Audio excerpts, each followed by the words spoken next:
Ce qu'il faut que vous sachiez globalement sur la caserne, ce que vous allez voir pendant la visite, c'est que ce qui reste de la caserne, c'est essentiellement le béton, la maçonnerie, toute la façade Garonne, donc les fameux panneaux à hublot, etc. Malheureusement, contrairement au palais des Congrès de Royan, ici, il n'en reste plus un seul. Donc en fait, on ne pourra pas être restauré. On va les refaire à l'identique. Donc tout ce qui est serrurerie, en gros, côté Garonne, il n'y a plus rien. Ni les panneaux à hublot, ni les fenêtres à guillotine, ni les portes en acier. Et côté façade arrière, on le voit un petit peu ici, on a toujours donc, les 4 grandes circulations verticales qui sont toujours là, avec les escaliers en béton qui sont d'origine, la serrurerie jaune qui est d'origine, évidemment le grillage, lui, il a été rajouté. Et vous voyez dessous que les fûts, donc, qui ne sont pas en rouge, qui sont en gris, ont également été rajoutés puisque les 4 circulations étaient en lévitation. Donc là, vous voyez quelques photos du chantier. Voilà, donc là, vous voyez les fameux panneaux à hublot, comme je vous disais, donc avec les hublots qui ne descendent pas jusqu'en bas. On voit bien les fenêtres à guillotine et les doubles portes.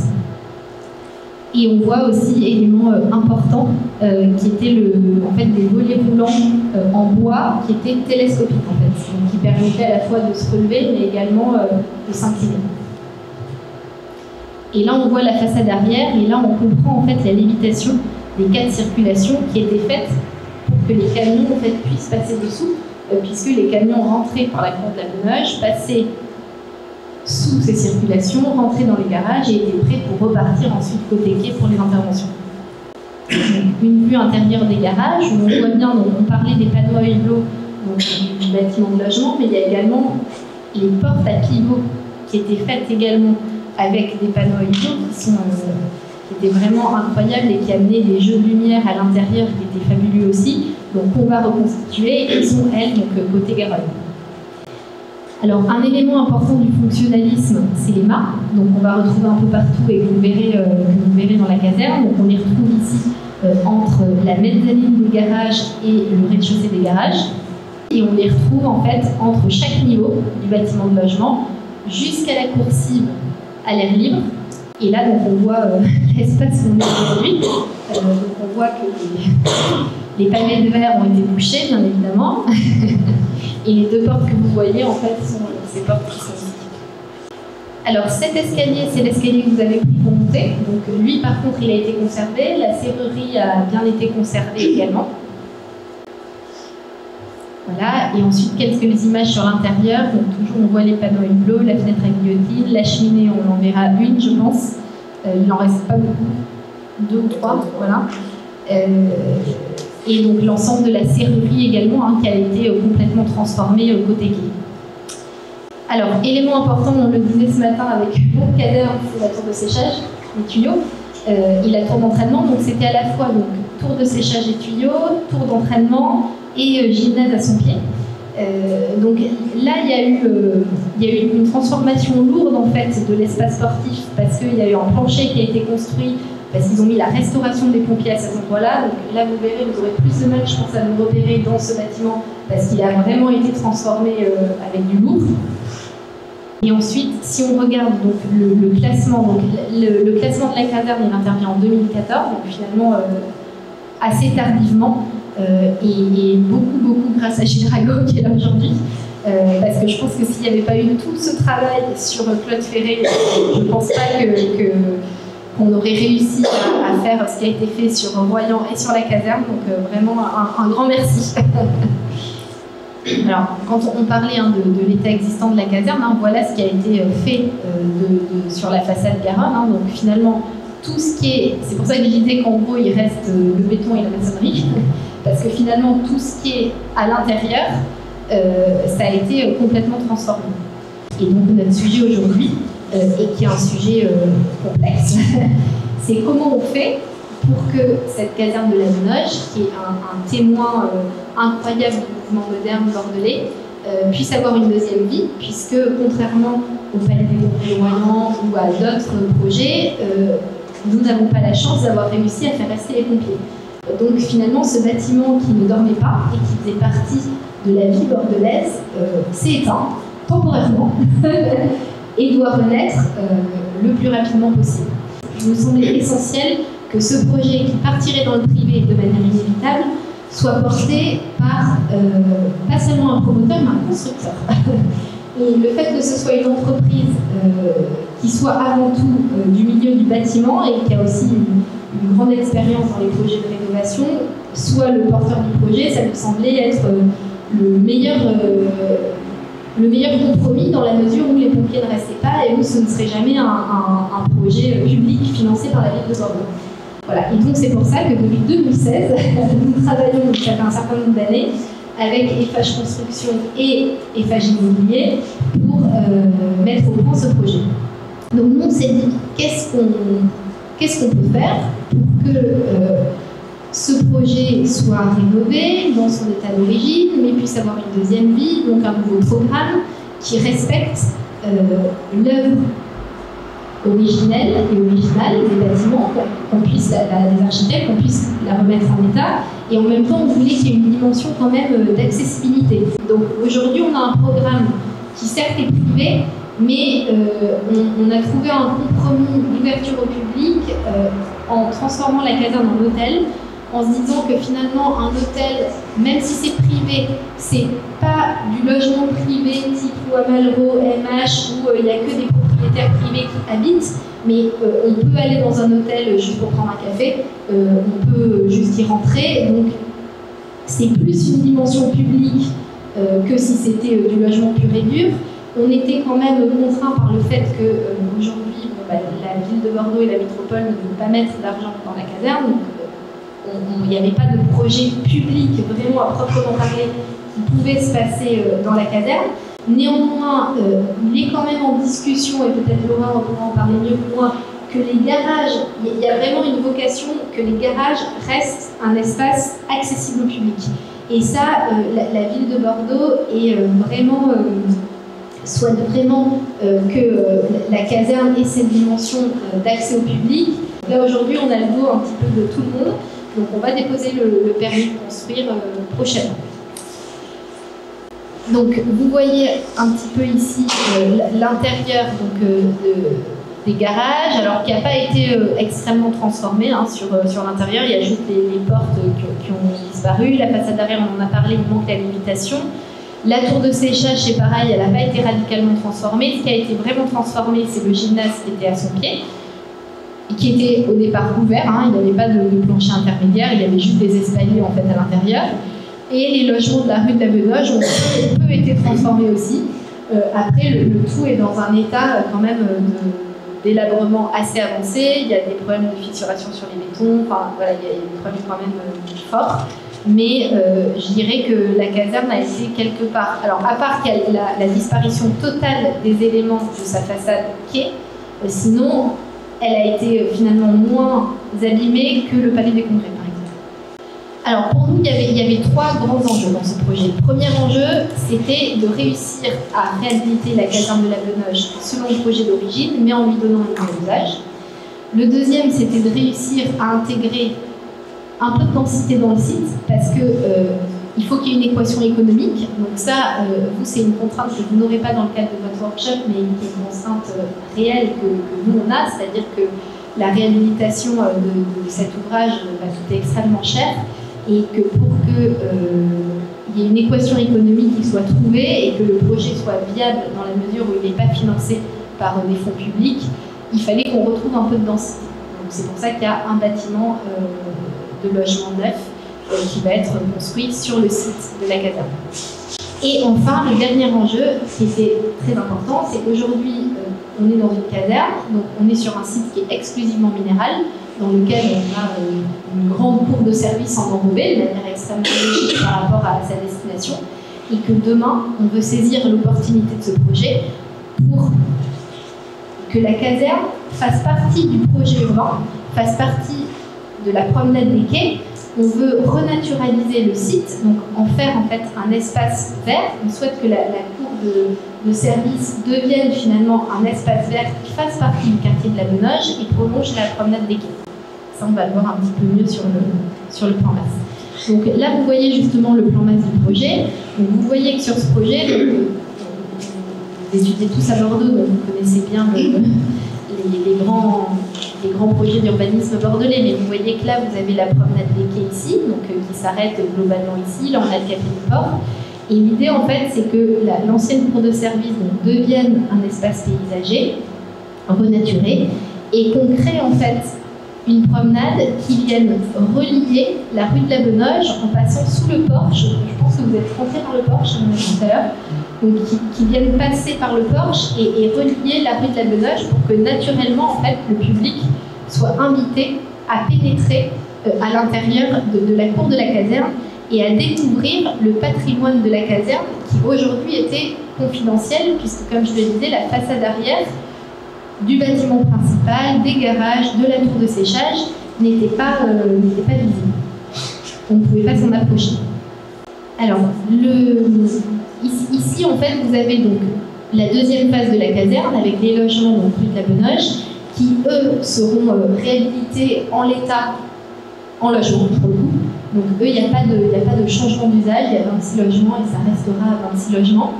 Le sujet qui se pose, c'est le sujet de l'espace extérieur parce que c'était des logements qui n'avaient pas d'espace extérieur. Donc, aujourd'hui, on est en discussion, on va dire, pour savoir est-ce qu'il faut donner un espace extérieur en fait à chaque logement ou pas, ou créer plutôt des espaces verts communs pour plusieurs appartements dans l'interstice en fait qui est entre le bâtiment gymnase et la tour de séchage et la rue de la Benoge. Ensuite, vous avez donc le plomb R+2 qui a été aussi construit pendant la deuxième phase de la caserne. Et ici, on voit donc le bâtiment de logement neuf. Donc les deux éléments neufs en fait, que vous avez sur ce site qui amènent un petit peu de densité, c'est le bâtiment neuf qui est ici. Et ici, un élément qui vient prolonger en fait, le pied de la tour de séchage au niveau dans la continuité en fait, de l'ancien gymnase. Et pourquoi le bâtiment neuf? Je vous l'ai dit, hein, c'est clairement pour retrouver de la densité et pouvoir avoir une équation économique. Donc nous, en termes de master plan, ça a été très longuement étudié. Ça a été étudié en faisant des cadrages. Alors, je ne vais pas tout mis ici parce que ce serait un peu long, mais on a été en gros de Saint-Michel jusqu'au Pont-Pierre, depuis la rive gauche, pour voir comment se comportait en fait, le nouveau bâtiment par rapport au coteau et par rapport au bâtiment caserne. Et donc le choix qui a été fait, c'est de le positionner en fait le plus loin possible, donc contre la limite de propriété ici, pour permettre deux choses, pour permettre d'avoir un vide entre le bâtiment caserne et le bâtiment neuf. Alors évidemment, la Garonne tourne. Donc la Garonne est courbe, donc forcément, quand on va se déplacer, à un moment donné, le bâtiment neuf, on ne le verra même plus parce que la Garonne ayant tourné, on va se retrouver derrière. Mais quand on est en face, on va toujours avoir ce vide ici qui va nous permettre d'avoir le grand paysage de la rive droite qui est là. Et également, on ne voulait pas dépasser en fait cette ligne Pour nous, ce qui était important quand on arrivait depuis la promenade des quais des Angéliques et qu'on viendrait traverser en fait ici, c'était d'avoir en fait en point de visée la tour de séchage et que la tour de séchage en fait puisse toujours être perceptible et que ce bâtiment ne vienne jamais perturber depuis les quais en fait la vision de la tour de séchage. Donc vous voyez en jaune les bâtiments, en rose donc les espaces qui seront vraiment, alors qu'on espère complètement publics. Alors pourquoi je vous dis qu'on espère? Parce qu'au départ, il y a encore peu de temps, l'idée était que ça ce soit un jardin public, donc réalisé par l'opérateur dans le cadre du projet, mais planté par la ville de Bordeaux et entretenu par la ville de Bordeaux et donc ouvert. Il y a très peu de temps, la ville de Bordeaux a dit, pour l'instant, on ne met pas d'argent dans ce jardin. Donc, ils ont dit à Eiffage, vous prenez le jardin, vous payez le jardin. Sauf que si Eiffage prend le jardin, Eiffage ferme le jardin. Ce qui est assez logique, puisque ça devient finalement privé. Donc, nous, on ne désespère pas avec Dany Hermel, donc de l'agence de paysage THP, qui travaille avec nous sur ce projet, d'arriver à convaincre les élus. Parce que pour l'instant, ce n'est pas encore monté vraiment jusqu'aux élus. Donc nous, on va remonter au créneau avec les élus pour vraiment essayer de les convaincre de l'intérêt en fait, d'avoir un espace qui soit vraiment un espace public ici et que cet espace puisse être ouvert toute la journée. Alors fermé peut-être le soir comme le sont les différents parcs bordelais, mais en tout cas vraiment ouvert toute la journée et surtout entretenu par la ville de Bordeaux dans le cadre des espaces publics et des espaces verts de la ville de Bordeaux. Donc le parvis, lui, va faire l'objet d'un traitement dans le cadre du projet Atlantique. Il va bien être traité. Et donc, nous, la promenade qu'on imagine, c'est cette promenade que vous voyez en orange ici. Après, il y a un réseau de circulation douce qui seront des circulations résidentielles, donc qui permettront, par rapport au bâtiment de la rue de la Benoge, de venir relier chaque petit escalier qui permet de rentrer dans le groupe de 4 appartements, puisque c'est des groupes de 4 appartements en fait à chaque fois, et qui permettront également ici de passer donc, de l'autre côté de la tour de séchage et de relier la rue de la Sauve qui est à l'arrière. Donc ici, aujourd'hui, on est sur 2 parcelles qui sont en mitoyenneté. Dans le plan de TVK, donc, qui travaille sur vraiment le master plan de tout le projet Garonne-Eiffel pour le PA, il est prévu ici qu'il y ait une rue, alors pas publique mais privée, néanmoins ouverte a priori, qui serait donc entre notre bâtiment neuf et le projet immobilier qui sera sur l'autre parcelle, aujourd'hui qui n'est pas encore dessiné. Et vous voyez donc en bleu l'ensemble des bâtiments donc, qui sont inscrits aujourd'hui et qui vont être réhabilités, et les bâtiments neufs. Et il y a tout un travail de paysage au milieu avec une butte végétale qui permettra d'intégrer l'ensemble des parkings vélos qui sont extrêmement importants dans le nouveau PLU mais qui ne seront pas perceptibles. Donc ici on voit une vue en fait depuis la rive gauche. Donc là on doit être plus ou moins au milieu entre Saint-Michel et le Pont-Pierre à peu près. Ce que vous voyez ici, c'est le bâtiment de Faya, qui est là-bas, qui est déjà construit. Et ce que vous voyez là, c'est la projection du plan Master Atlantique en volume, mais sur lequel il n'y a ni opérateur ni architecte, donc pas sûr que ça soit comme ça. Ce qui est sûr, c'est que si c'est ça, ça risque d'obérer pas mal quand même la vue sur le coteau. Donc, je pense que l'ABF sera vigilant au fait que, voilà, de la finesse, on va dire, des bâtiments. Donc là, vous voyez ce que je vous parlais tout à l'heure, donc par rapport à l'implantation en fait, de ce bâtiment, le fait qu'on ait souhaité donc, le décaler en, fait, en périphérie au maximum, en limite en fait, de notre parcelle, pour permettre d'avoir une promenade qui permette de s'infiltrer en fait, à l'intérieur de l'ancienne cour de service et qui est en point de visée la tour de séchage. Donc là, on a une vue de l'intérieur de la cour de service avec la caserne qui est à droite et les paliers de la tour de séchage à gauche, le bâtiment neuf qui est ici. Alors comment s'intègre le bâtiment neuf par rapport à la caserne? Là aussi c'était un sujet qui était assez complexe. On avait, comme je vous disais, une certaine densité à apporter, donc on est en R+9 quand même.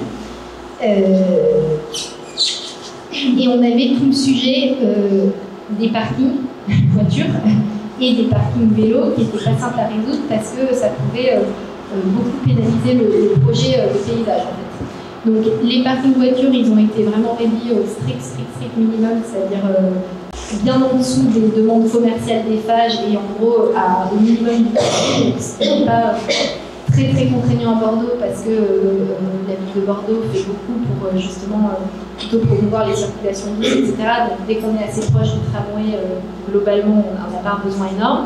On a néanmoins donc, le rez-de-chaussée du bâtiment donc, dans lequel on a un parking et ensuite l'ensemble des parkings vélos qui seront situés enterrés en fait sous une butte végétale qui viendra au centre en fait de la parcelle et qui permettra aussi de planter assez fortement et d'avoir un filtre qui soit créé pour avoir un poumon vert en fait au centre. Ce que vous pouvez voir, hein, c'est qu'il y a deux éléments qui ont été, je pense, font écho à la caserne, mais bien évidemment sans pastiche. C'est tout d'abord en fait d'avoir travaillé la structure du bâtiment, c'est-à-dire que ce que vous voyez en blanc ici, la façade en fait du bâtiment est créée par sa structure. Et ça, c'est quelque chose qu'on retrouve beaucoup en fait dans les œuvres du mouvement moderne. Donc, on a vraiment en fait chaque fil constructif. En fait, ce sont les éléments blancs que vous voyez ici. Oups. Ensuite, on a un retrait. Et d'un point de vue de l'insertion dans le site, on a relié en fait les niveaux par deux, ce qui permet en fait d'avoir une perception des niveaux qui est divisée par deux. Alors ça ne change pas la hauteur totale, mais ça change quand même la perception parce que du coup, on n'a pas forcément la perception qu'on a en R+9, R+10 ici, mais parce que finalement vous avez un niveau qui est là. Donc chaque niveau est marqué donc, par le nez de plancher clair, par une jardinière qui est légèrement en retrait à l'arrière, qui permettra aussi de faire monter la végétation le long du bâtiment neuf. Et ensuite, on a un balcon pour le logement qui est au-dessus, qui ne vient pas toucher en fait chaque fil constructif, donc qui lui est en porte-à-faux sans toucher les côtés et qui permet de s'aligner en fait avec les baies vitrées des logements. Et on a donc ce qu'on voulait effacer, c'était un petit peu l'échelle de la fenêtre, parce que quand on amène une densité comme ça, on voulait éviter en fait d'avoir chaque pièce qui est sa fenêtre qui soit marquée. Et c'est pour ça en fait que finalement, quand on voit le bâtiment de manière globale, on ne perçoit pas forcément là où on a une chambre, là où on a un salon, etc. Mais on a un élément qui est uniforme. Néanmoins, dans le détail, là vous ne le voyez pas forcément et ça ne se verra pas, mais quand on a une chambre, la fenêtre s'arrête au niveau de la jardinière, il y a une certaine rationalisation évidemment des surfaces vitrées, etc., qui est liée à l'usage, mais dans une conception générale d'un bâtiment qui sera quand même vu de loin, qui est assez uniforme. Alors si on passe maintenant un petit peu plus dans le projet de rénovation de la caserne, donc là on est sur le pont du rez-de-chaussée. Donc, vous voyez en bleu les anciens garages qui seront donc réhabilités et qui resteront un grand espace vide dans lequel il y aura une vocation d'accessibilité complète au public, mais sur lequel le programme aujourd'hui n'est pas parfaitement arrêté. Donc c'est le fameux espace où on avait imaginé à un moment donné que ce soit une des annexes d'Arc en Rêve, en fait, que ce soit un espace d'exposition pour Arc en Rêve, ce qui aurait permis pour eux de ne pas être mélangé systématiquement avec le CAPC, mais bon, malheureusement, ça ne verra pas le jour. Donc voilà, le programme sera défini ultérieurement. Nous, ce qui nous importe au niveau en tant qu'architecte, c'est que les garages ne soient jamais redécoupés, c'est que le volume reste toujours parfaitement vide, qu'on ait toujours la perception des chaînes, que soit restauré l'ensemble des serrureries qui composent les bordures de la mezzanine et bien évidemment les portes à hublot qui vont donner côté quai. Hop. toute cette partie en fait que vous voyez en orange ici, qui sont les anciens ateliers des pompiers, ce seront des espaces d'activité de l'hôtel, donc vraisemblablement spa, etc. Et toute la partie que vous voyez en jaune, donc l'entrée de l'hôtel se fera ici. Donc là encore, en fait, on va garder quelque part l'indépendance des différentes parties, puisque donc là, l'hôtel va rentrer dans la partie jaune, donc dans l'ancienne aile administrative des pompiers, c'est-à-dire là où on est ici. Et par contre, l'espace ouvert au public aura son entrée qui, elle, pourra se faire ou côté quai ou côté parc. Et les ateliers pourront eux-mêmes avoir une entrée indépendante. Tout le reste de la partie jaune, c'est toute la partie service de l'hôtel, qui est extrêmement réduite pour un hôtel. Donc là encore, et ça c'est la partie de Laura, mais le sujet c'est d'arriver à trouver en fait un opérateur hôtelier, puisque c'est Eiffage et constructeur, mais l'ouvrage porteur de l'opération, mais c'est pas eux qui vont exploiter l'hôtel. Donc l'enjeu, ça va être de trouver un atelier qui soit suffisamment ouvert et sensible à l'architecture de la caserne pour créer un projet hybride pour la caserne, parce que bien évidemment, ça ne sera pas un Hilton ou un Mercure à côté de l'aéroport qu'on peut transposer à la caserne de la Menache. C'est absolument impossible. Néanmoins, les ateliers ont énormément de contraintes, de cahiers des charges très, très stricts. Et là, il va falloir vraiment travailler pour en trouver un qui sera spécialement open. Donc quand on monte en fait dans les étages, donc là on voit le premier étage. Donc le premier étage, c'est en fait un niveau qui est à mi-hauteur entre le niveau bas des garages et le deuxième étage, et qui est le premier étage en fait du bâtiment logement. Donc ce qu'on voit ici en vert, en fait, ce sera un espace qui sera dédié à l'hôtel, donc vraisemblablement petit déjeuner, etc. Donc il y aura une vue du coup sur l'espace ouvert au public qui sera dessous. Donc là aussi, le sujet de la coactivité, il est compliqué parce que ça paraît évident, mais en fait, par exemple, par rapport au sujet d'Arc en Rêve, ça posait un sujet sur la protection des œuvres exposées. Enfin, il y a plein de sujets comme ça qui ne sont pas hyper simples. Donc, nous, ce que évidemment on impose, et que la DRAC impose aussi, c'est qu'il n'y ait jamais de fermeture de la mezzanine vis-à-vis du garage, pour que ça reste toujours un seul continuum spatial. Là, vous voyez l'escalier qui existe toujours et donc qui arrive dans cet espace. Et ici, donc la coursive extérieure sur laquelle les pompiers arrivaient via les mâts ou les familles via les escaliers et les ascenseurs pour ensuite soit descendre au rez-de-chaussée, soit aller dans l'espace garage. Et donc, cette coursive, en fait, permettra de desservir le bâtiment principal de logement, qui sera donc transformé en chambre.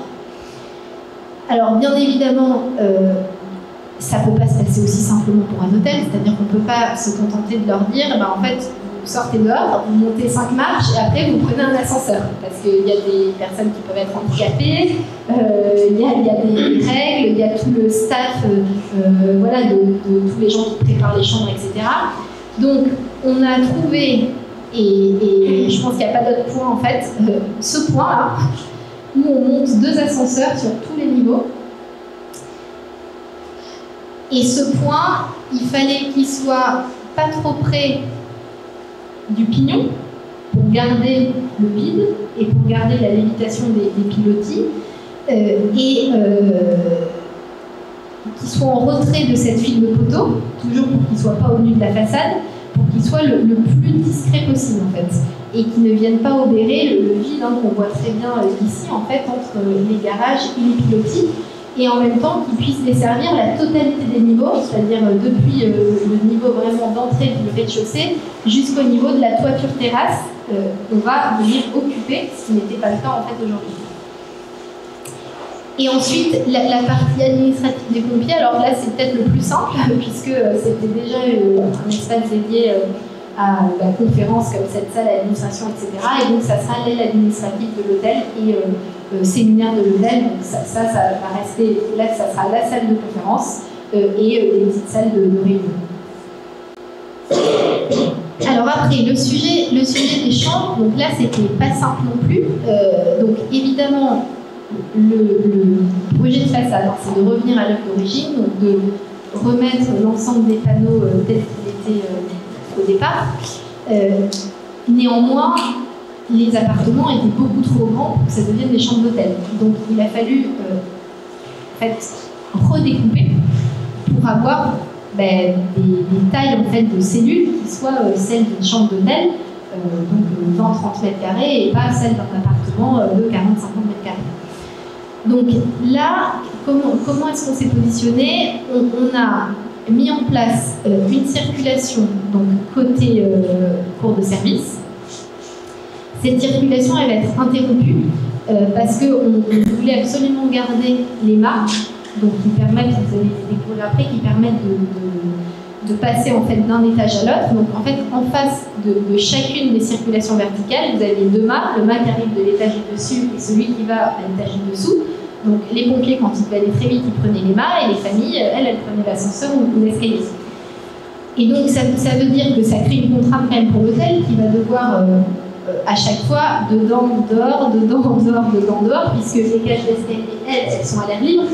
Et évidemment, on n'imagine pas les fermer parce que comment fermer en gardant la finesse de cette architecture, c'est impossible en fait. Donc il fallait absolument laisser les cages d'escalier ouvertes. Donc ça va créer des contraintes, surtout pour le staff de l'hôtel. Alors pour les clients, je ne suis pas sûre, parce que s'ils viennent dormir à la Benoge, à la caserne, je pense qu'ils sauront qu'ils vivent une expérience un peu unique. Par contre, pour tout le staff de l'hôtel, les femmes de ménage, chariot, tout ça, ça risque d'être pas hyper simple, mais c'est un choix. J'ai bien voulu le faire, donc c'est bien.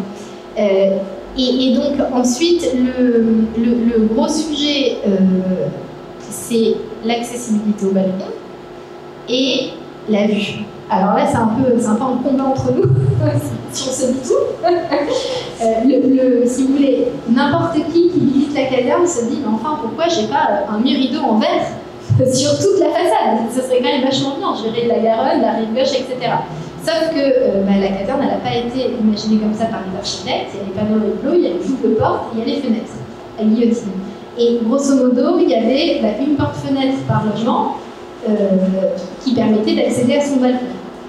Aujourd'hui, quand on va créer en fait les chambres d'hôtel, forcément, chaque chambre a besoin d'avoir un accès à son balcon. Parce qu'on ne va pas créer un balcon qui sert, enfin, on ne va pas avoir le balcon qui ne sert à rien, et en même temps, on ne va pas permettre à la chambre de droite d'aller devant la chambre de gauche. Donc, ce qu'on est en train de regarder, c'est tout en gardant le rythme d'origine, c'est que certaines fenêtres qui étaient des fenêtres, des panneaux fenêtres, puisque c'est des panneaux en aluminium en fait, dans lesquels il y avait une partie pleine et une partie vitrée, plus la guillotine, c'est-à-dire la guillotine inversée, c'est-à-dire un élément de volet métallique qui était intégré dans les lèges, qui venait se soulever en fait pour passer dans le vitrage, que certains de ces éléments deviennent en fait des panneaux qui s'ouvrent sur pivot, voire peut-être même certains panneaux à hublot puissent aussi devenir des panneaux ouvrants pour permettre que chaque chambre en fait ait un accès au balcon, mais en même temps que l'esthétique de la caserne sur sa façade soit respectée. Donc ça, c'est des astuces, on va dire, ça ne changera pas grand-chose en termes de visuel, mais en termes d'usage, en fait, ça permettra à chaque occupant de chambre de pouvoir avoir un accès sur le balcon. Et donc on voit toujours les fameux deux ascenseurs qui sont nos deux seuls noyaux. Il y en aura un en gros public et un public PMR et un staff, qui sont nos deux seuls vrais ascenseurs PMR. Les autres ascenseurs vont être réhabilités, ils vont permettre de fluidifier, donc d'avoir du mouvement, mais ils ne sont pas PMR, ils ne sont pas normativement, si vous voulez, dans ce qu'il faudrait qu'on fasse aujourd'hui, mais c'est pas grave. 95% des gens les prendront. Et enfin, on arrive donc tout en haut, donc sous la casquette en fait que je vous laisser tout en haut de la caserne. Et là aujourd'hui, c'est un espace en fait qui sert à faire sécher le linge globalement, donc pour les familles qui veulent monter pour étendre leur linge, etc. C'est là où il aurait pu avoir l'appartement du commandant, mais il n'a pas dû oser. Il a dû se dire que c'était il y avait peut-être un peu trop de hiérarchie, c'était tout en haut, je ne sais pas. En tout cas, ça ne s'est pas fait. Et l'idée ici, c'est de créer un lieu un peu insolite, soit un restaurant, enfin c'est pas soit, c'est un restaurant, c'est sûr. Après, le type de restaurant aujourd'hui n'est pas encore défini parce que il y a des milliards d'idées qui foisonnent chez les opérateurs hôteliers. L'opérateur hôtelier n'est pas encore choisi, donc ça, je pense que c'est des choses qui peuvent changer. Néanmoins, ce qui a été défini avec la DRAC, c'est que la casquette va être rehaussée entre 35 et 50 cm, on va dire, pour permettre quand même d'avoir une hauteur suffisante dessous, parce que sinon, en fait, dessous, on avait vraiment une hauteur qui était très, très faible, en fait. On avait moins de 2,50 m, pour un restaurant, moins de 2,50 m, c'est pas jouable. Donc ça va être légèrement rehaussé, mais en même temps pas trop, et le vitrage sera mis en net retrait par rapport au nu de la casquette pour ne pas venir obérer justement ces profondeurs et qu'on ne vienne pas faire ce qui a été fait à Royan, d'aller coller une façade vitrée au nu extérieur de la casquette. Et donc il y aura une grande terrasse ici et on voit les deux fameux ascenseurs qui permettent de monter tout en haut. Voilà, donc là vous voyez la coupe du projet avec l'élément de restaurant qui est en haut, la lévitation des 4 escaliers qui est évidemment retrouvée et le travail de la rampe ici. La façade du projet donc côté Garonne avec donc toute la serrurerie qui est évidemment retrouvée, les volets roulants en bois télescopiques qui sont retrouvés également et l'ensemble des portes des garages. Sur le bâtiment neuf, votre cadre du volet, est-ce qu'il délimite une quantité d'appartements? Est-ce qu'il faut que tous les appartements vont avoir une terrasse et une hauteur? C'est pas des duplex. C'est pas des duplex. Voilà. On aurait bien aimé faire des duplex, mais là encore, c'est des choix, des compromis, on va dire, faits avec notre maître d'ouvrage. C'est pas des duplex, chaque cellule est un logement. Moi, j'aurais aimé que ce soit des duplex parce qu'on aurait poussé le truc encore plus loin, c'est-à-dire que le fait de relier de niveaux aurait été relié aussi dans l'usage, mais malheureusement, ça ne sera pas le cas. Ou ça sera peut-être le cas ponctuellement, mais en tout cas, pas de manière généralisée. Aujourd'hui, c'est malheureusement assez rare de faire des projets tout en duplex en logement. Là, on voit la façade donc, côté rue de la Benoge, donc avec l'entrée principale des pompiers aujourd'hui qui est ici, et ce sera donc l'entrée principale de l'hôtel. On voit tout le principe de bandeau en fait en serrurerie. Donc les éléments verticaux qu'on voit ici, c'est du métal. Hein. Donc c'est des petits poteaux métalliques en fait qui tiennent l'imposte en béton. Donc toutes ces menuiseries sont des menuiseries en T métallique. Donc là on découvre l'image 3D de la caserne et qui n'est ni plus ni moins que celle d'origine. La vue sur la rue de la Benoge et un autre élément extrêmement important du projet de la caserne, et qui c'était le cas aussi à Royan, c'est la polychromie. Donc aujourd'hui, cette polychromie, on l'a plus trop, on l'a un petit peu, voilà, à l'arrière, on l'a un peu en fait sur les flux de circulation et un petit peu sur la serrurerie, mais les couleurs ont passé, ça a été repeint, pas avec les bonnes couleurs, etc. Donc ça a beaucoup disparu. Donc ça, c'est quelque chose qu'on va retrouver et qui vraiment transfigure l'œuvre en fait. On n'a pas du tout la même perception de l'œuvre sans couleur et avec couleur. Donc c'est vraiment quelque chose, je pense, qui va beaucoup changer. Tous les intérieurs, par exemple, d'éléments en béton qui sont saillis sur la tour de séchage et qui peints en rouge aussi. Donc ça, c'est des choses qu'on retrouve moins aujourd'hui. Hop, et là, on voit la façade arrière, donc avec la lévitation des escaliers et le fait qu'on puisse passer en fait dessous. Voilà, donc là, on voit une image de la façade arrière avec l'élément paysager donc, qui sera traversable de la gauche vers la droite, ou au contraire d'ailleurs, et la tour de séchage qu'on commence un tout petit peu à distinguer à droite. Alors, il y a un élément qui est inscrit et qu'on ne garde pas, c'est les anciennes caves en fait, qui étaient ici près de la rampe. Donc, vous voyez en fait, l'élément hangar en fait, derrière l'élément hangar en fait, il y a cet élément qui avait été indiqué comme lavoir dans le classement, mais qui en fait sont des caves, des celliers, cet élément, on ne le garde pas. Pourquoi? Parce que si on l'avait gardé, on empêche en fait de créer cette promenade qui vient des quais, qui pénètre à l'arrière et qui permet de relier la rue de la Benoche. Et c'est vrai que dans le cadre du projet urbain et même de la mise en valeur patrimoniale, moi je pense que ça aurait été moins bien parce que finalement on n'aurait pas permis cette découverte de l'arrière de la caserne. Donc ça aurait impacté le flux et donc c'est pour ça qu'on a fait le choix de proposer de ne pas garder cet élément et ce qui a été validé par la DRAC qui est aussi sensible au fait que le patrimoine soit restauré, mais aussi qu'il soit démocratisé et mis en valeur et visitable à l'échelle urbaine. Et enfin, l'élément ce que j'appelle le caniveau, en fait, qui est un caniveau enterré sur lequel en fait, on avait les tuyaux qui séchaient et ensuite, en fait, ce qui était finalement le lavoir. Cet élément, en fait, on va créer un élément de fontaine, donc d'eau, puisque l'idée c'était qu'on garde de l'eau et ça va devenir un élément du jardin. Donc la trace au sol de cet élément va perdurer. Alors évidemment, ça ne sera pas le caniveau d'origine qui sera dans lequel il y aura de l'eau, mais il y aura une fontaine linéaire qui sera créée exactement sur l'emplacement. Donc là, vous voyez l'image des garages. Alors, on a retrouvé, l'idée c'est de retrouver aussi donc, la petite remise dans ces garages, donc de le retrouver aussi au niveau du sol. Si vous regardez bien, vous arriverez à le percevoir, ça, parce que finalement c'est très abîmé, mais c'est encore plus ou moins là. Donc c'est un élément de résine, en fait, on pourrait dire comme un coulis quartzé teinté qui avait été coulé en fait, sur la dalle béton. Et on voit bien les joints en fait, qui forment ce quadrillage.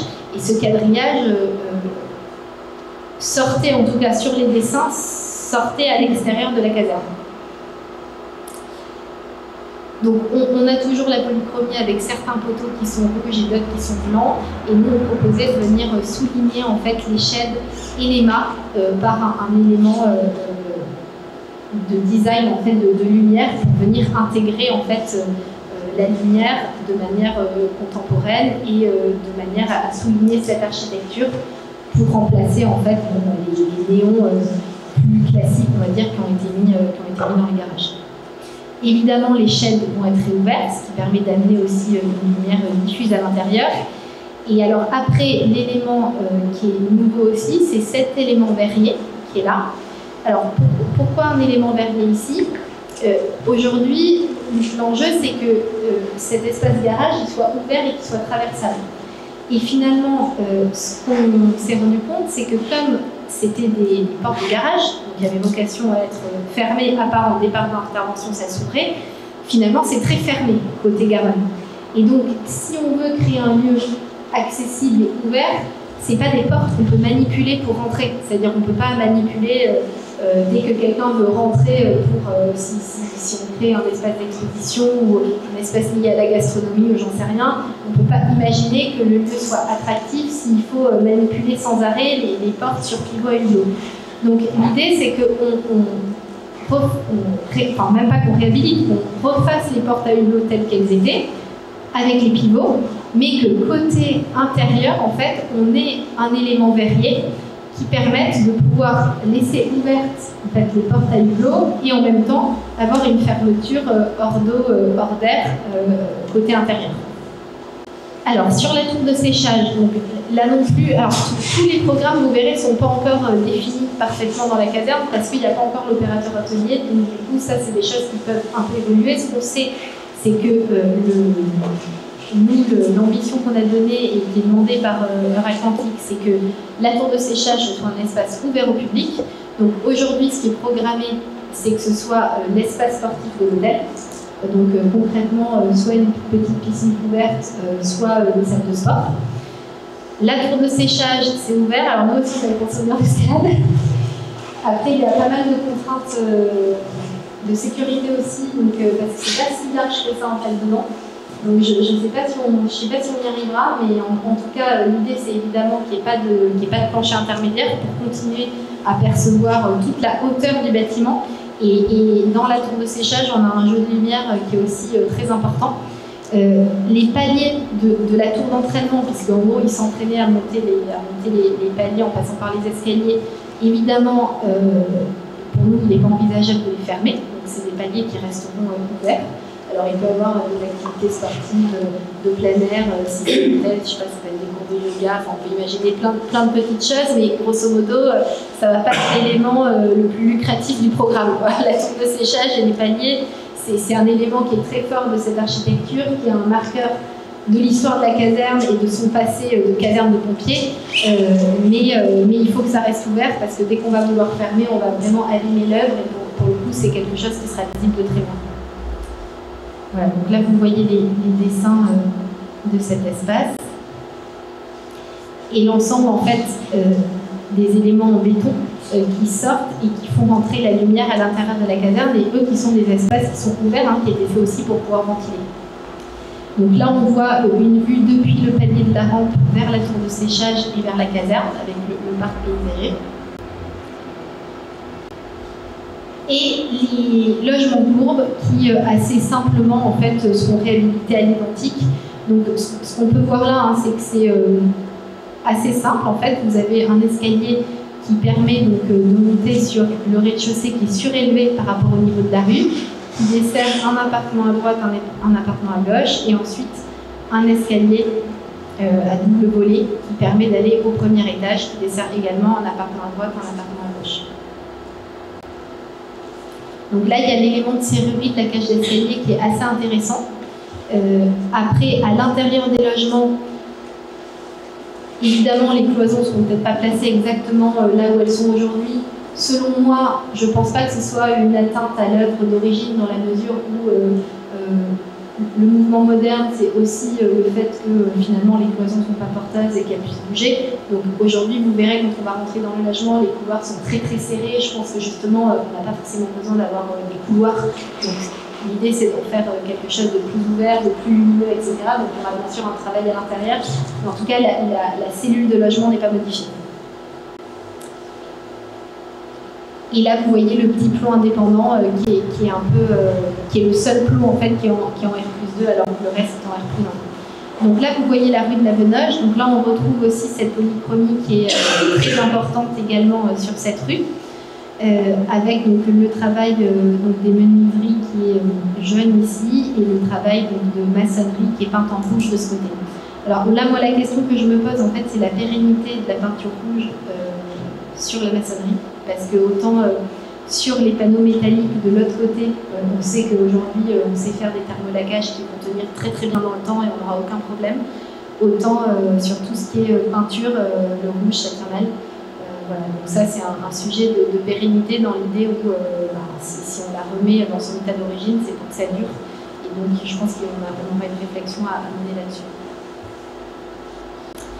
Et là, vous voyez donc l'arrière en fait des logements courbes. Donc là, le gros changement aussi, c'est l'arrivée de végétation en fait dans la cour de la caserne. On s'en rend bien compte. Aujourd'hui, quand on rentre dans ces logements, c'est exclusivement minéral. Et donc l'idée, c'est vraiment d'amener quelque chose de très végétalisé dans l'entre-deux entre l'élément tour de séchage et l'élément logement. Donc aujourd'hui, alors ça avait été d'abord pensé en petit jardin privé, puis on est revenu en arrière parce qu'on trouvait qu'il y avait trop de clôtures et que finalement ça risquait d'être hyper compliqué. Et donc là, ça a plus été traité finalement en jardin d'ornement, on va dire, pour avoir un paysage vert en fait devant les logements, avec certaines zones qui pourront être des jardins partagés, mais pas forcément la totalité. Ça, c'est encore largement en réflexion entre nous, les paysagistes, EFH, etc. Du coup, est-ce que vous avez une clôture entre l'espace de jardin semi-privatif des logements et la promenade du champ de la ville? Oui. En fait, ici, là, il y a une clôture ici, donc qui est dans l'alignement en fait de la deuxième phase de la caserne, qui vient ici. Parce que vous verrez qu'entre la première phase et la deuxième phase, vous voyez, il y a un petit écart, un triangle, et ensuite, ça sera fermé là. Mais là, aujourd'hui, pour l'instant, nous, on a imaginé quelque chose d'ouvert. Et les premières études qui avaient été faites, en fait, il y avait un petit jardin ici pour cet appartement, et celui du dessus avait son jardin en face, et etc., etc. C'était c'était intéressant, mais bon, je sais pas, moi j'ai pas trop de... Je me positionne, j'ai pas d'avis arrêté là-dessus, je pense que les deux peuvent marcher, mais c'est vrai que ça faisait quand même une démultiplication de plein de petites clôtures et de plein de petits jardins qui peut-être dans l'usage en fait n'auraient pas forcément été très réussis. Donc ça c'est encore ouvert, on va dire, il y a pas, tout n'est pas arrêté. Et là on voit l'espace vélo donc, qui sera sous l'habit paysager.